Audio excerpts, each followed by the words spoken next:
Hello, my name is David Borden, and I'm the creator of the White Cat Oracle deck. I'm really excited to tell you that our Kickstarter's gone live, and it's going to go through the month of February. What I want to do today is give you an overview of the cards, let you get to see them, get to see them in action, so that you can hopefully go to our page and support our Kickstarter. Uh, this is not a tarot deck. This is an oracle deck. It's based on all things cats. The suits are based on the big cats and mythical cats. Even the number of cards in a suit, which is 9, is based on, that's right, the 9 lives of cats. So sit back, enjoy this demonstration, and then when it's over, please go to our Kickstarter campaign and pledge your support. Thank you very much. This is the deck. It's made up of 55 cards and 6 suits. Within each suit there are 9 cards. I'm going to show you the different suits and some of the cards within those suits so you can get a better understanding of what the deck looks like and how it works. So the first suit is the suit of lions. Now, lions are powerful, beautiful animals representing the sun and pride and all those sorts of things. This is the 9 card within the suit. It is the conduit between the real world and the spirit world. Some examples of cards within that suit are the pugilist. This is that cat that's always getting into fights, but of course is quite the survivor. And the birder. This is that cat who has the easy prey right here in front of him, but he's looking over the hedge at that beautiful bird, wondering, is that within my grasp? Can I get that bird? The next suit is the suit of tigers. Tigers are from Asia. Tigers are one of the only cats that enjoys swimming, actually. Within that group, some examples of cards are the conqueror. This is that cat who, when you step away from your chair, has come and conquered it, and now it's his chair. This cat is the scoundrel. This is that cat that is willfully disobedient. He's got an independent streak and cannot be broken. The next suit is the suit of jaguars. The jaguar is a animal that loves to go out at night. It stays in the shadows and is very stealthy. Beware of the jaguar. Within that suit, we have cards such as the glutton. This is that cat that has just had a little too much and maybe needs to rethink his outlook on life. And the opposite of that, the mendicant. This is the cat that always wants whatever you have. The next suit is the suit of kittens. Kittens, as you know, are completely dependent on their mothers. They can't even regulate their own temperature. But as they get older, they can become really incredible animals. So they are full of potential, need lots of nurturing, but then they go forward and become great things. Within that suit, we have the card of vulnerability. Again, that's really concentrating and zeroing in on that cat as a helpless, defenseless, blind little animal, but full of potential. This card is the lovers, the altruist. This cat, the black one, is grooming his friend there. The spilled water represents that spilling over of good things, purity and luck. You can see 7 stars in the background that represent luck as well. And then there's a full jar of water back there showing that no matter how much is spilled, it's always able to be refilled.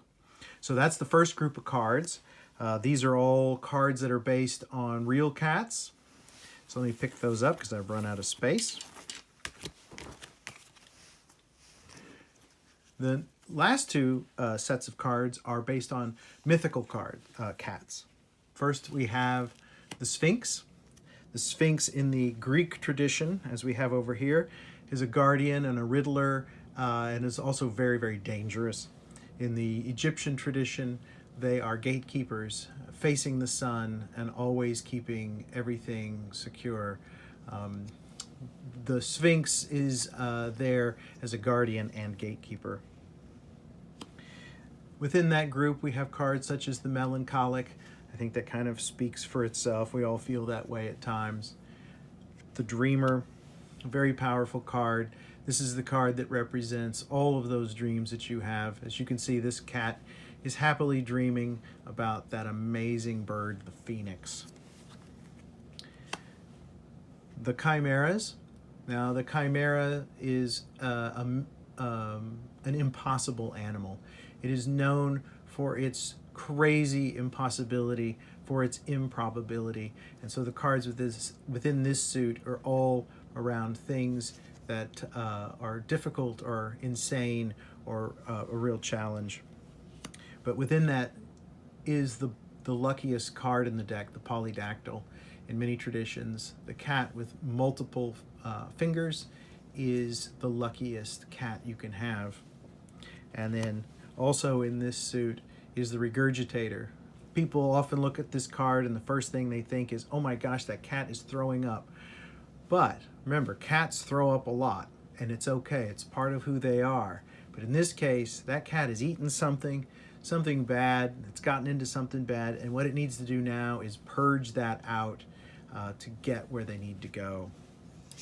And then, of course, there is the wild card, the White Cat Oracle itself. This is the card that when it comes up, it means anything is possible. That's just a quick overview of what the cards look like. Next, I'd like to do a 3-card reading for you and demonstrate how that works. So, I'm going to demonstrate now a 3-card reading. This reading is going to have 3 places. Place 1 is about the past, place 2 is about the now, and place 3 is about the future. First thing I have to do is come up with something I need guidance on.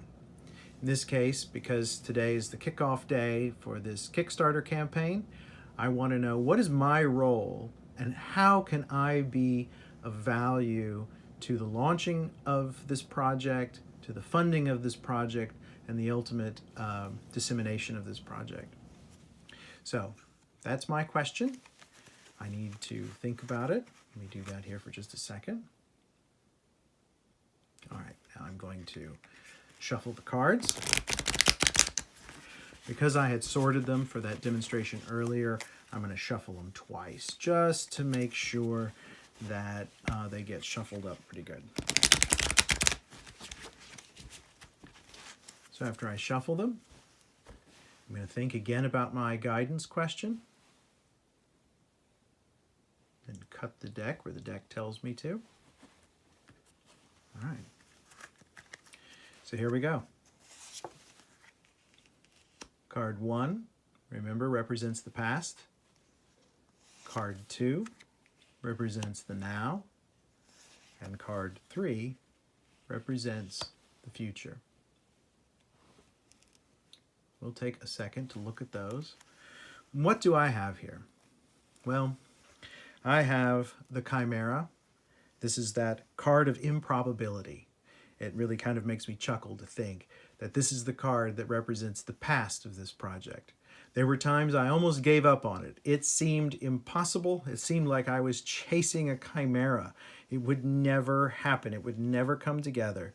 But over the last few years, I have wheedled time here and there, got it together enough to create this prototype deck that I was then able to take to Comic-Con Austin, the Staple Show, and PopCats, in which I got lots of great feedback about these cards. So that seems to be pretty accurate. That's really what the past of these cards has been all about. Is I did not think it would happen, but it's right there in front of me.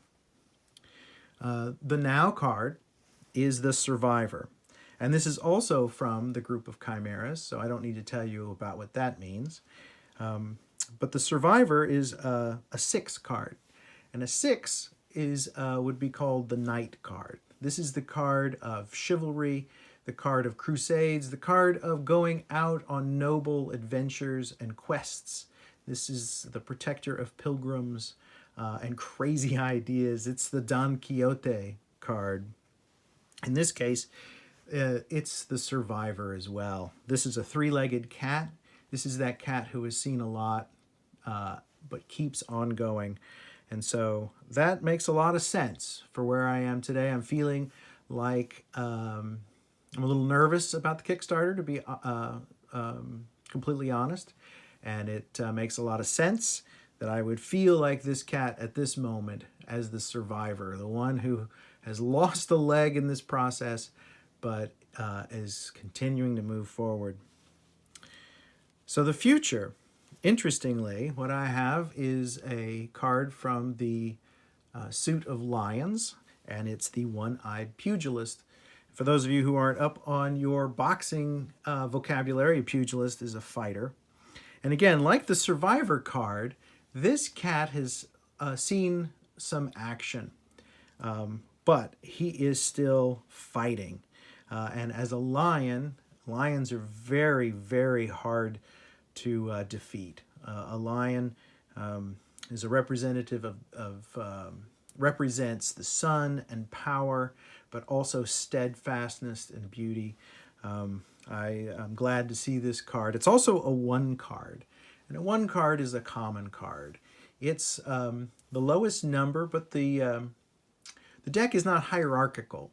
The numbers don't necessarily mean that this is a lesser than this one, even though this is a 9 card and then a 6 card and then a 1 card. They're all equal. There's no hierarchy here.